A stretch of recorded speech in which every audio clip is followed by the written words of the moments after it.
દરેક નીતિની સામે કાયદાની રીતે ઊભો રહેતો SSK ન્યૂઝ ચેનલ। સુરતમાં ઘી, પનીર સહિતની ચીજ વસ્તુઓ નકલી મળી આવ્યા બાદ સુરત મનપાનું આરોગ્ય તંત્ર સફાળું જાગ્યું છે। પાલિકાએ ઘી, દૂધ, પનીર જેવી ચીજોનું વેચાણ કરતી દુકાનો પર નિયમિત વોચ રાખવાનું શરૂ કર્યું છે અને સાથોસાથ હાલમાં અનાજ ભરવાની સિઝન ચાલી રહી હોય સુરત મનપાના આરોગ્ય તંત્રએ અનાજ કઠોળના વિક્રેતાઓ પર પણ સકંજો કસ્યો છે।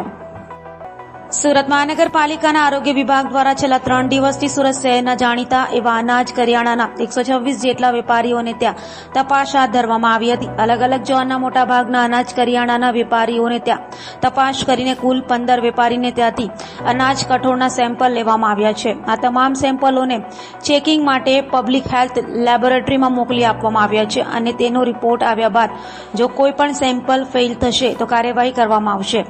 સુરત મનપાના આરોગ્ય અધિકારી ની સૂચના તથા સીધા માર્ગદર્શન હેઠળ તારીખ 13 એપ્રિલથી 16 એપ્રિલ 2024 દરમિયાન સુરત શહેર વિસ્તારમાં આવેલા જથ્થાબંધ અનાજ કઠોળનો વેપાર કરતી કુલ 126 સંસ્થાઓની ફૂડ વિભાગના ફૂડ સેફ્ટી ઓફિસરો દ્વારા ચેકિંગ હાથ ધર્યા। સંસ્થામાં સ્વચ્છતાનું ધોરણ જળવાયેલું રહે અને રોન્ડર કંટ્રોલ અને પેસ્ટ કંટ્રોલની કામગીરી સમયાંતરે થઈ શકે તે અંગેની નોટિસ આપવામાં આવી છે।